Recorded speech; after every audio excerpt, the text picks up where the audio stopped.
इमरान खान की रिहाई का मुतालबा जोर पकड़ने लगा।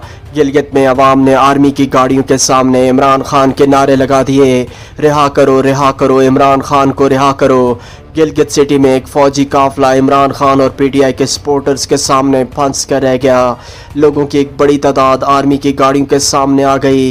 इन लोगों ने पीटीआई के परचम थाम रखे थे और इंतहाई गुस्से में आर्मी की गाड़ियों के सामने इमरान खान के नारे लगा रहे थे।